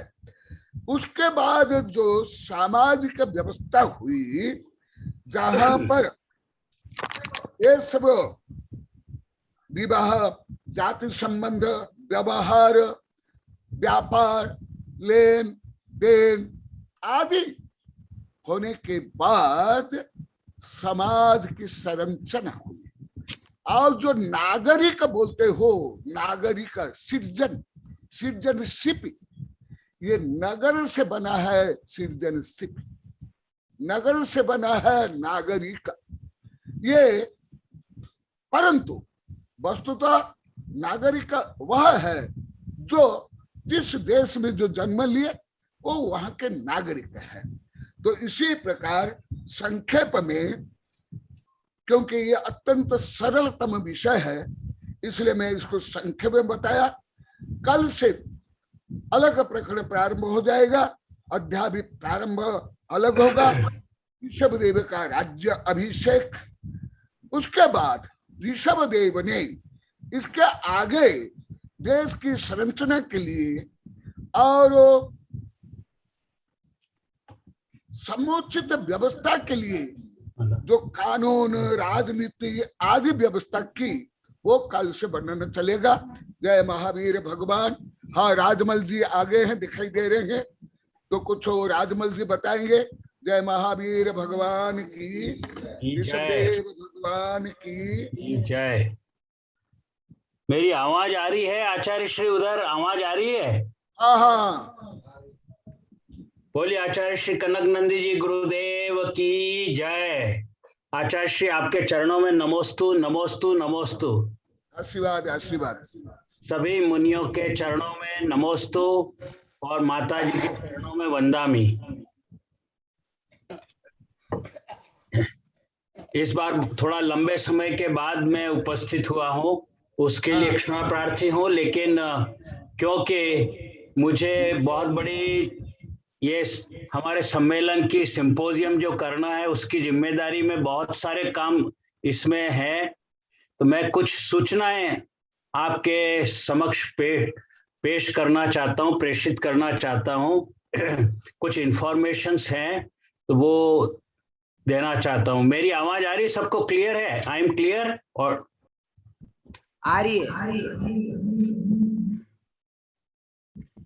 महाराज जी, अब तक हमारे पास में जो एब्स्ट्रैक्ट सारांश जो आने वाले हैं, तो हमने, जैसे मैंने पहले कहा था, हमने सारी व्याख्यानों को 3 अलग अलग भागों में विभाजित किया है। जैसे एक प्लेनरी टॉक के अंदर जो बड़ी वार्ता होगी, बड़े लोग जो बोलेंगे, एक दूसरी अच्छे विशिष्ट लोग जिसको हम इनवाइटेड टॉक कहते हैं, आमंत्रित वार्ता होगी, और एक टेक्निकल जो 20 मिनट की होगी। तो टेक्निकल 20 मिनट की है, इनवाइटेड 30 मिनट्स के आसपास की है, और प्लेनरी जो है वो 40 मिनट की टॉक होगी। अब प्लेनरी में हमने जो है सोचा था कि 12 से 14 टॉक जो 4 दिन में पूरी हो जाएं, उतने हम रखेंगे। लेकिन बहुत ही अच्छी बात है कि प्लेनरी के अंदर जो है लगभग 16 से 18 ऑलरेडी एब्स्ट्रैक्ट आ चुके हैं, और 25 तारीख उसकी डेडलाइन थी, लेकिन अभी भी जो है वो कल तक, शायद परसों तक, 3 तारीख तक, रविवार तक हम स्वीकार करेंगे, उसके बाद हम स्वीकार नहीं कर पाएंगे, ऐसा हमने सबको सूचित किया है। तो रविवार तक हो सकता है कि 18 भी हो जाए। और दूसरा, इनवाइटेड टॉक में हमारा लक्ष्य था कि 30 लेक्चर्स हो जाएं, ताकि हम उसके अंदर 4 दिन में हम सबका समावेश कर सकते हैं। तो वहां पर भी लगभग 30 और उससे बल्कि ऊपर तक जा रहा है, और वहां पर भी जो है लक्ष्य हमारा जितना निर्धारित किया था वो टच कर रहा है, बल्कि 1-2 टॉक उससे ऊपर भी जा सकती है।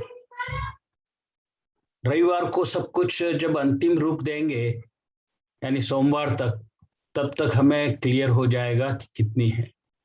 हमने दूसरा ये रखा था, क्योंकि प्लेनरी और इनवाइटेड टॉक्स ज्यादा हो रही हैं, तो जो टेक्निकल टॉक्स का लक्ष्य हमने 20 रखा था, उसको कम करके केवल उन लोगों के लिए रखा है जो युवा हैं, स्टूडेंट्स हैं, या अभी यंग हैं और जिनको स्टेज की, मंच की या उनको बोलने के लिए प्रोत्साहन देने की आवश्यकता है ताकि वो भविष्य की एक नई पीढ़ी तैयार हो सके।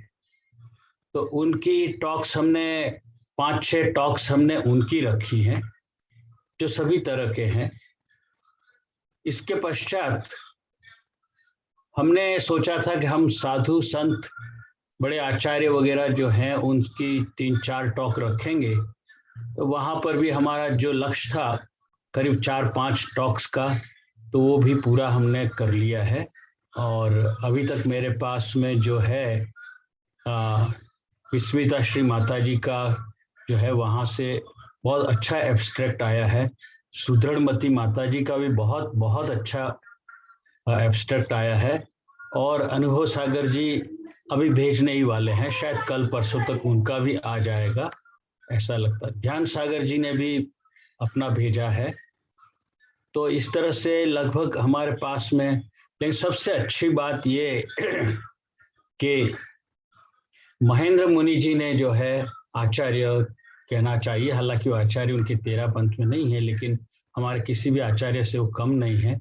महेंद्र मुनि जी ने अपना एब्स्ट्रैक्ट दे दिया है, तो वो भी अपना प्रवचन देने वाले हैं। तो सब मिलाकर के कहना चाहिए कि संतोषप्रद जो है सारा रिस्पॉन्स आया है, बल्कि संतोषप्रद से थोड़ा सा ज़्यादा ही आए हैं। और हम अब ये बुधवार के दिन, नेक्स्ट वेडनेसडे के दिन, यानी 6 तारीख जो है, उस दिन हम साइंटिफिक ऑर्गेनाइजिंग कमेटी की मीटिंग करने वाले हैं। ऐसा आज मैंने प्रोफेसर जितेंद्र शाह से, जीतू भाई से चर्चा की। पहले तो हम कल शनिवार को ही करने वाले थे, लेकिन जब ये लगा कि लोगों ने ये रिक्वेस्ट भेजी है कि हम रविवार तक भेजेंगे एब्स्ट्रैक्ट, तो हमने ये मीटिंग पोस्टपोन करके आगे जो है वो बुधवार के दिन के लिए रखी है। अगर हुआ संभव हमारे से ये मीटिंग, तो हम रात के समय रखेंगे, ताकि हमारे जो साइंटिफिक ऑर्गेनाइजिंग कमेटी के मेंबर्स जो विदेशों में हैं, जैसे शमणी जी हैं, जो प्रोफेसर हेक्टर हैं, और हमारे देव कुमार जी हैं, प्रोफेसर जेफरी लॉन्ग हैं, तो इन सब का भी उसमें शायद अटेंड कर पाएं, ऐसा हम टाइम रखेंगे। और आप भी अटेंड करेंगे उस समय, ऐसी हमारा अनुरोध है। और मीटिंग में आप भले ना बोल पाएं, आपका मौन रहे, लेकिन कम से कम आपका मार्गदर्शन जो है वो हमें मिलेगा और हम डिसाइड कर पाएंगे, ऐसा विचार कर रहे हैं। अभी आपको शायद आपसे मुझे आशीर्वाद लेना है। आप सबको उधर पता भी लगा होगा कि मुझे भारतवर्षीय दिगंबर जैन महासभा ने एक बहुत बड़ी नई जिम्मेदारी दी है। आचार्य श्री, आपको पता है मुझे क्या जिम्मेदारी दी है? वो पेपर में हम पढ़े, पेपर में। जी, आपका आशीर्वाद चाहिए, आपके चरणों में नमस्तु, आपका आशीर्वाद चाहिए। आशीर्वाद, शुभकामनाएं। हाँ, तो अभी आपके उधर से, क्योंकि मैं बना हूं उपाध्यक्ष, राष्ट्रीय उपाध्यक्ष भारतवर्षीय दिगंबर जैन महासभा का, और अभी हम लोग थोड़ा उसकी स्ट्रेटेजी, आगे उसका स्ट्रक्चर क्या रहेगा, हमारी गतिविधियां क्या होंगी, हम कैसे आगे बढ़ेंगे, अभी वो सब प्लानिंग में लगे हुए हैं। मेरा अनुरोध है कि उधर आप जैनम चैनल के माध्यम से हमको अगर करना है, तो जैनम के लिए आप हपावत जी से वहां से बात कर लें, जमनालाल जी हपावत से, कि भाई 11 तारीख से 15 तारीख हो सकता है, शायद एक दिन बढ़ाना पड़े, तो नहीं बढ़ाए तो अच्छा ही होगा। तो उस समय तक हमें पूरा ये कोई ऐसी चैनल जो उनकी हो कि जो सुबह, दोपहर और रात लगातार हमको बराबर अवेलेबल हो। अन्यथा वो क्या कहते हैं कि हमारे तो इन साधुओं को शाम का समय दिया, वो इनको दिया हुआ है, तो फिर वो उसमें से निकाल के हमको समय नहीं देंगे, तो हम बार बार चैनल नहीं बदल सकते, लिंक नहीं बदल सकते। एक ही लिंक पे सारा का सारा करना पड़ेगा। अगर वो नहीं दे सकते या नहीं करेंगे तो फिर हमें कोई अल्टरनेटिव यानी कोई दूसरा विकल्प ढूंढना पड़ेगा। ये जरा मेरा अनुरोध है आपके। तो वो अभी माधुकर ने कुछ सूचना भेजी है कि क्योंकि मेरे पास तो हपावत के कोई संपर्क सूत्र भी नहीं है, और मधु को बताइए, मधु कुछ लिख करके कुछ सूचना दे रहे थे। हाँ, आप मधुक को कनेक्ट करेंगे आप? मधुक बोलेंगे, मधुक भाई कहाँ पर हो मधुक बेटा? मधुक भैया, मधुक भैया। हाँ जय जिनेंद्र, जय जिनेंद्र, नमस्ते भैया, नमस्ते। हाँ बोलिए, क्या हुआ? हाँ वो अभी आप कह रहे थे कि वो वहाँ पे बात करनी पड़ेगी हपावत जी, वो तो आपको ही करनी पड़ेगी। नहीं, वो आप लोग करेंगे, अभी आप लोग करेंगे, क्योंकि हो सकता है वो मेरे से नाराज हो गए हो, क्योंकि मैं अब भारतवर्षीय दिगंबर जैन महासभा का राष्ट्रीय उपाध्यक्ष बन गया हूँ। तो हो सकता है, नहीं भी हो सकता है, लेकिन मैंने एक दिन अभी बीच में पारस जी से बात की थी, और पारस जी ने कहा कि हमारे पास जो चैनल है, लेकिन शाम रात का समय, क्योंकि वो हमारे लिए सबसे इम्पोर्टेंट समय है, 7:30 से जो 9:30 तक हम जो करने वाले हैं, तो वो क्योंकि उसी समय यूरोपियन लोग और अमेरिकन लोगों के लेक्चर्स होने वाले हैं, कि वो तो हमने देवनंदी जी को दे रखी है, वैराग्य नंदी जी को दे रखी है। तो ये बात आप आचार्य श्री कनक नंदी जी के माध्यम से जो है हपावत जी को करेंगे तो इसका सॉल्यूशन निकलेगा। आचार्य श्री कनक नंदी जी को हमारे महाराज जी जो है नहीं हस्तक्षेप करना पड़ेगा बेटा। परंतु वो एक तो मेरे पास उनका कोई संपर्क सूत्र भी नहीं है, और मधु के सब संभाल रहे हैं, उनका ज्यादा संपर्क है, तो मधु को करेगा तो अच्छा रहेगा। नहीं महाराज जी, मैं मैं मधु को व्यवस्था कर रहे हैं, तो आप लोग करने से ही अच्छा रहेगा। महाराज जी, मैं तो व्यवस्था सब कर रहा हूँ, और अगर वो मना भी कर देंगे तो भी मेरे पास विकल्प रहते हैं। मैं कोई भी किसी चीज के लिए किसी के सामने वो करने की जरूरत नहीं है। लेकिन कल यूं नहीं हो कि हमने तो पहले कहा था, हम तो कॉन्फ्रेंस कराने ही वाले थे, आपने क्यों ऐसा कर। मैं मधु को अभी 10-15 मिनट बाद ही मैं जमनालाल जी हपावत के दोनों नंबर उनको व्हाट्सएप से भेज देता हूँ, शेयर कर देता हूँ, और जरूरत हुई तो मैं भी बात करूंगा, ऐसी कोई बात नहीं। मैं तो सभी के लिए, जब दिगंबर श्वेतांबर को एक करने का बीड़ा उठाया है, तो ये तो कोई छोटी बात है, ये मेरे लिए कोई बड़ी बात नहीं है, और मेरे तो हाथ हमेशा जुड़े रहते हैं। मैं कोई, लेकिन सामने वाले को क्या दिमाग में चल रहा है वो अपन नहीं कह सकते महाराज जी। तो ये जो बात है डॉक्टर साहब, मेरा ये प्रश्न है कि आप यदि बात नहीं कर सकते तो मैं भी कैसे बात कर पाऊंगा उनको, किस मुंह से बात कर पाऊंगा? नहीं, आप तो इसलिए कर पाएंगे कि आप आचार्य श्री कनक नंदी जी से रोज के जुड़े हुए हैं, और मेरे लिए वो बात करने में उनको वो नहीं है, लेकिन वो ना कह सकते हैं, क्योंकि अभी खेमा बदल गया है, आप समझे। तो मैं आपके सामने क्लियर कट ही बात कह देना चाहता हूं कि वो कहीं यूं ना ले ले माइंड में कि ये मुझे तो मदद कर रहे थे और अब उधर क्यों मदद कर रहे हैं। मैं तो सभी को मदद करने को तैयार, मैं तो इधर भी हूँ, क्योंकि मैं तो पिछले 15 वर्ष से महासभा से जुड़ा हुआ हूँ, कोई 1-2 दिन से तो हूँ नहीं, है ना। पिछले 15 वर्ष से निर्मल जी सेठी के साथ काम कर रहा था, कोई एक दिन में तो नहीं कर रहा था। तो वो वहां से जब बात हुई कि भाई इनको राष्ट्रीय उपाध्यक्ष बनाया जाए, तो मतलब मुझे स्वीकार करना जरूरी था। और अभी बहुत कुछ बड़े बड़े काम करने हैं, और बड़े काम करने के लिए हमें जो है बड़े प्लेटफॉर्म की जरूरत होती है, और ये 128 साल पुरानी संस्था है महासभा, तो उसके साथ भी चलना जरूरी है। तो ये कोई ऐसी बात नहीं है, मैं फिर भी बात करूं, लेकिन वो यही अगर उनको मना करना तो ये कहेंगे वो टाइम तो शाम के तो हमने उनको दे रखे हैं, ऐसा अगर कहेंगे तो फिर तो आप एक बार बात करके देखिए कि आचार्य श्री कनक नंदी जी के वहां से मैं बोल रहा हूँ, मैं मधुक बोल रहा हूँ, उनका भक्त हूँ, और महाराज जी की भी बात कराइए, ठीक है, ऐसी कोई बात नहीं। महाराज जी की मैं आपको नंबर भेजता हूँ ना, ठीक है। और फिर भी अगर है मेरे पास नंबर है, मेरे पास सबके नंबर है, मैं उनसे जुड़ा हुआ हूँ, लगभग 2 सालों से जुड़ा हुआ हूँ, नंबर है मेरे पास, उनके नंबर की कोई दिक्कत नहीं है। लेकिन किस तरह से बात कर पाऊंगा ये मेरे को समझ में नहीं आया। मतलब आपको तो खाली ये बात करनी है कि महाराज जी की कॉन्फ्रेंस जो है 11 से 15 नवंबर, आप पहले ही 15 तक का ही कहना कि, और उसके जो टाइम है वो ये है, सुबह 8 से 10:30, दोपहर को 2 बजे से कितना है, शायद 2:30 से 5 का समय है, 2 से 5 का समय है, और शाम को 7:30 से जो है वो 7 बजे से 9:30 बजे तक का, ऐसा। तो ये तीनों टाइम पे एक ही चैनल मिले, और ये आचार्य श्री कनकनंदी जी की ओर से मैं आपको अनुरोध कर रहा हूं, तो हमें इसमें आप स्वीकृति दे दीजिए कोई एक चैनल के लिए, जिसके अंदर आप कह दो 500 लोग हो तो भी अपने लिए चलेगा, ठीक है, 1000 की जरूरत नहीं है। ओके, सुना मेरी बात, समझ में आया बेटा? जी जी जी। हाँ, ओके। दूसरी बात महाराज जी, मैं कंप्लीटली थोड़ा एकेडमिक शैक्षणिक बात करना चाहता हूं।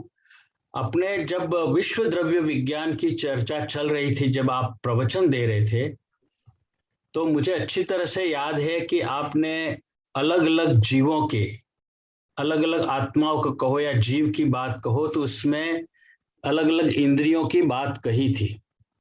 आपने एक अच्छा सा किसी के प्रश्न पे उदाहरण भी दिया था वनस्पति काय के लिए, और कहा था कि वनस्पति काय है वो एक इंद्रिय जीव होता है। मैं सही कह रहा हूं ना आपने ये? हाँ हाँ।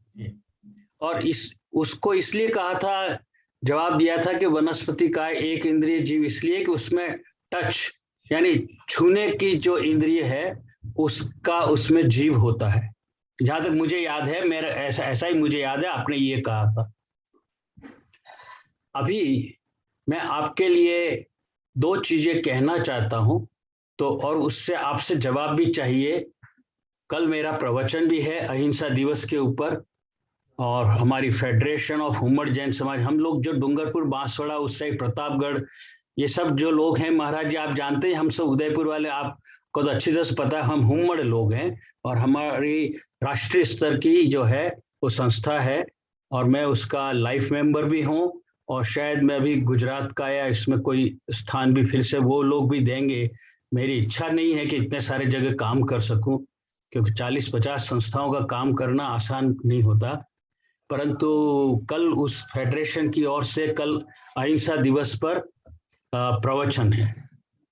अभी सभी श्रोता ध्यान दें, एक नई रिसर्च हुई है, नया इंस्ट्रूमेंट बनाया हुआ था, और उससे ये पता लगा कि पेड़ों से जो है वो आवाज आती है, दे प्रोड्यूस साउंड, वो अपनी आवाज निकाल, वो उस तरह की आवाज नहीं है। मैं कहना चाहता हूं कि जैसे हम बोलते हैं, जिसको हम नॉर्मल साउंड बोलते हैं, जिसको ऑडिएबल यानी सुनाई देने वाली आवाज होती है, उसकी फ्रीक्वेंसी हमारी आवाज की जो है वो जनरली 20 हर्ट्ज से 20,000 हर्ट्ज के बीच में होती है, ठीक है। और दूसरा, उनकी पौधों की आवाज को सुन लिया गया, एक्सपेरिमेंट किया गया, और पौधे आवाज दे रहे हैं, मेरे पास पूरा वीडियो भी है। तो ये एक हियरिंग, और हियरिंग अगर कोई यानी सुनाई दे उनको भी, और एक बोलना, तो हम जो पौधों को अब किस सेंस में, कितने इंद्रिय में गिनेंगे, और जैन धर्म में इसकी टिप्पणी यानी इसको किस तरह से विश्लेषण किया हुआ है, क्योंकि पेड़ जो आवाज दे रहे हैं वो अल्ट्रासाउंड, जैसे कि माँ के गर्भ में बच्चा होता है और सोनोग्राफी करते हैं और वो बच्चा अपनी आवाज भेजता है, तो वो आवाज पौधे देते हैं। पौधे जो हैं वो खुशी के समय और पीड़ा के समय अपनी अलग अलग तरह की आवाज देते हैं, ये भी पता लग गया है। ये एक बात हुई। अब दूसरी बात, आचार्य श्री ने प्रवचन देते समय एक बहुत अच्छी बात कही थी। कौन किसी का माइक चालू है, जरा कृपया बंद करें। तो महाराज जी ने बहुत अच्छी बात कही थी कि अगर हमें किसी पेड़ से फल तोड़ने हैं या उसके पत्ते चाहिए, तो उसको जाके अनुरोध करो, उसको जाके अनुरोध करो कि मुझे ये फल चाहिए या ये आपके पत्ते चाहिए दवाई के लिए या इसके किसी रोग के निदान के लिए, ऐसा उन्होंने कहा था। इसका अर्थ ये हुआ कि हम बोलें तो उनको पेड़ों को सुनाई देता है, भले वो कोई ग्रीन सिग्नल दे कि ना दे, हाँ तुम ले लो, लेकिन वो उनको सुनाई देता है। तो दो चीज हुई, एक उनकी तरफ से आवाज निकालना, दूसरा उनको सुनाई देना। ये दोनों फ्रीक्वेंसीज अलग अलग हैं और दोनों कार्य पेड़ कर रहे हैं। ये आज मेरे पास आया भी है, क्योंकि मैं भी संलग्नित था इंस्ट्रूमेंट बनाने के अंदर। तो ये अब ये बात साबित हो चुकी है। तो अब हम पेड़ों को, वनस्पति काय को जो है वो किस कैटेगरी में रखेंगे, ये जरा आचार्य श्री इसका मुझे अगर जवाब देंगे तो मुझे बहुत अच्छा लगेगा। ये एक, क्योंकि हम दो तरह से जानते हैं, जो पर्याप्ति जानते हैं और हम सॉल यानी आत्मा को जानते हैं। तो पर्याप्ति के अंदर अपन जानते ही हैं पहले से ही कि वनस्पति जो है वो दो प्रकार की पर्याप्ति के हिसाब से बांट दी जाती है। एक सिंगल सेल सिंगल सॉल, यानी एक कोशीय और एक आत्मा, आत्म प्रदेश होता है, इस तरह से भी कहा जाता है। और दूसरी होती है एक cell single cell multi cell, यानी इनफाइनाइट, अनंत अनंत उसके अंदर जो है जीव हो सकते हैं एक ही कोश के अंदर। तो ये दो की कैटेगरी भी अलग है, जैसे आलू प्याज वगैरह ये सब है वो मल्टी सॉल वाले हैं, और सिंगल सॉल वाले हमारे जो दूसरे पौधे हैं फ्लावर्स वगैरह की इत्यादि के लिए ये है। तो ये ऐसी सब चीजें तो हमारे जैन धर्म में व्याख्या की हुई है, लेकिन उस समय ये कहीं नहीं कहा गया कि पेड़ों को सुनाई भी देगा और पेड़ बोल भी पाएंगे। अब ये जब नई खोज हुई है, अब पेड़ों को, प्लांट्स को, पौधों को हम किस कैटेगरी में रखें, ये मेरा प्रश्न है। और मुझे आचार्य श्री से इसका अनुरोध है कि वो मेरे इस जवाब के संतुष्ट जवाब दें। आचार्य श्री, आपके चरणों में नमस्तु। हाँ, बहुत अच्छी सूचना आपने दी। वो जो शोध पत्र है मेरे पास भेज देना जी, ये अभय या वर्ण के माध्यम से। मैं अभय को अभी थोड़ी देर में वीडियो भेजता हूँ एक, और मेरे पास ऑलरेडी 8-10 लोगों के प्रश्न आ भी गए हैं कि राजमल जी अब इनको कैसे स्पष्टीकरण करेंगे। मैंने कहा कि मैं करूंगा जरूर मैं, लेकिन एक बार आचार्य श्री से भी अनुमोदना लेता हूं कि उनका क्या आता है। परंतु अगर आप अभी कुछ कहना चाहेंगे इस बारे में कि ये आवाज जो है वो भी आवाज भी देते हैं, गाना जैसा सुनाई देता है बिल्कुल, और वो सुन भी सकते हैं, दो चीजें हुई।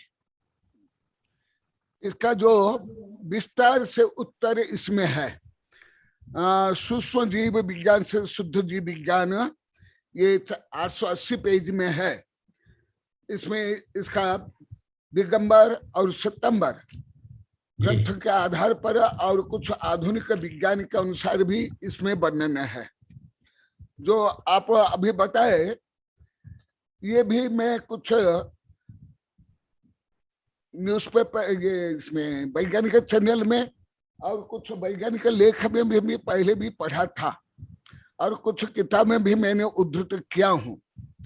और जो आप अभी बता रहे हैं ये संभव है, एकदम असंभव नहीं, क्योंकि हाँ ये सुबह सही थी वो जीव विज्ञान गीतांजलि।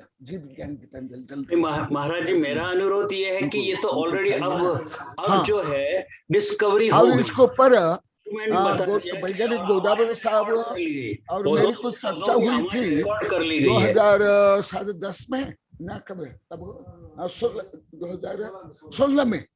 तो उसके बाद एक ये इसमें ये कुछ वर्णन है। क्या किताब, ग्रंथ का नाम क्या है? सुबह सही थी, वो चाह रहे ना उनको कुछ भाषण करना है तो उनको सहयोग करना है। तो एक ये दोनों किताबें तो विस्तार से है, और यदि नहीं है तो मंगा लेना। दूसरी किताब का नाम क्या है?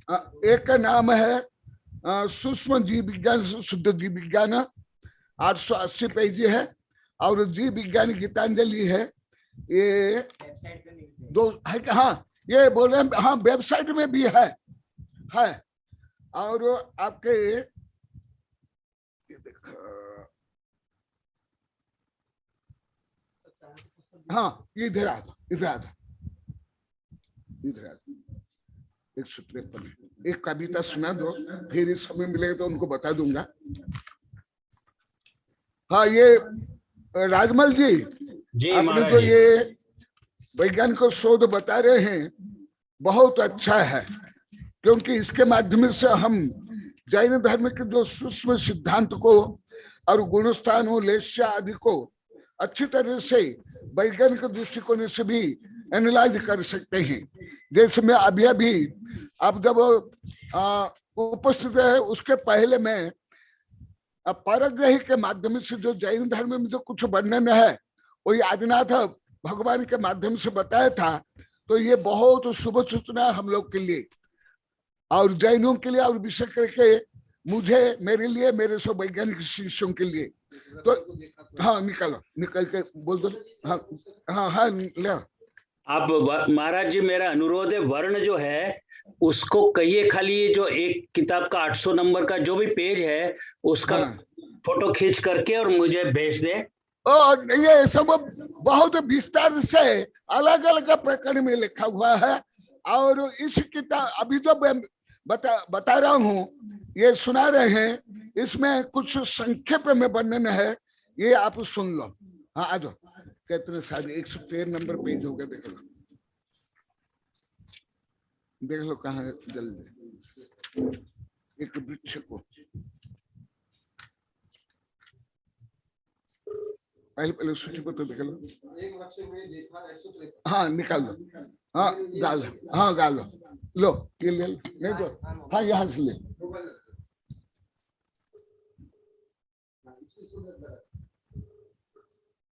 ज्या व्यक्तीस आपण कॉल केले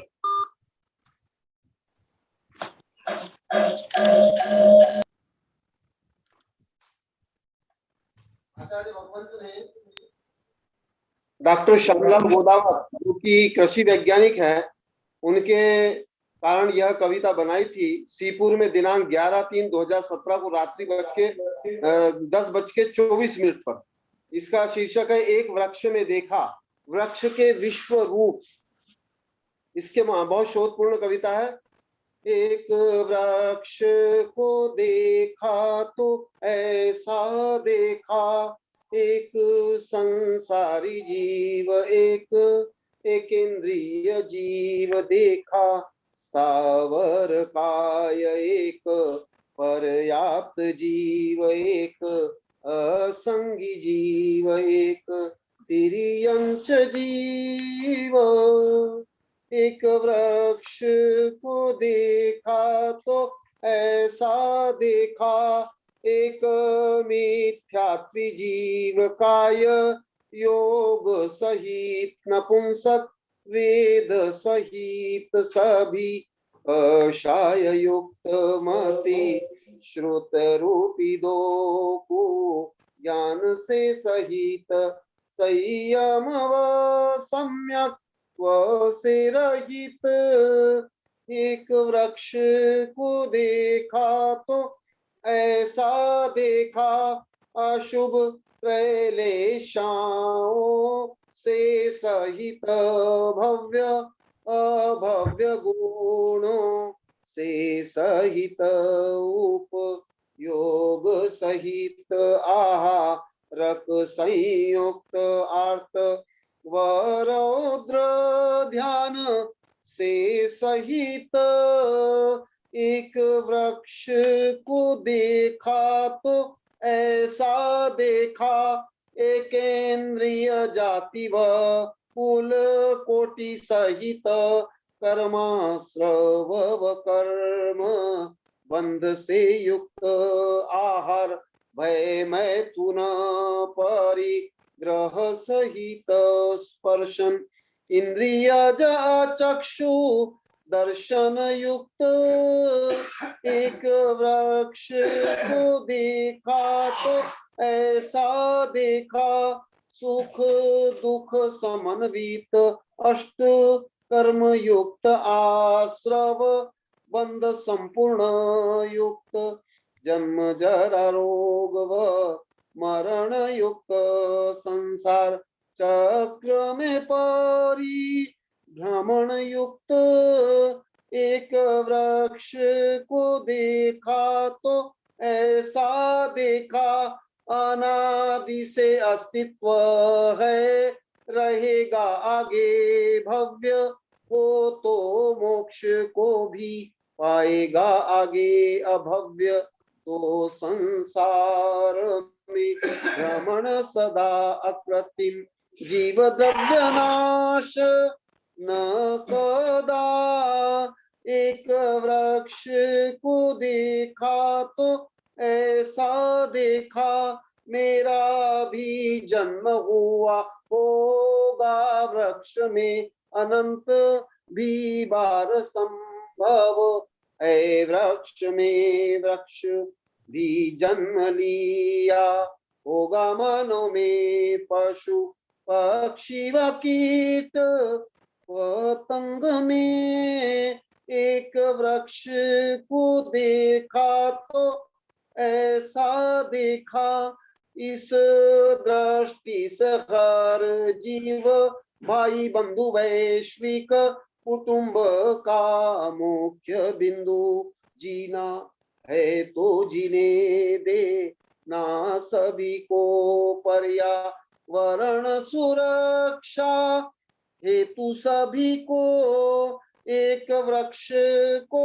देखा तो ऐसा देखा वृक्ष बिन पशु पक्षी न मानव ऐसा कि हर जीव को देखे कनक हर मानव भी देखे इस भाव से कनक रचा काव्य इस भाव से एक वृक्ष को देखा तो ऐसा देखा एक संसारी जीव एक इंद्रिय जीव देखा स्थावर काय एक पर्याप्त जीव एक असंगी जीव एक तिर्यंच जीव एक वृक्ष को देखा तो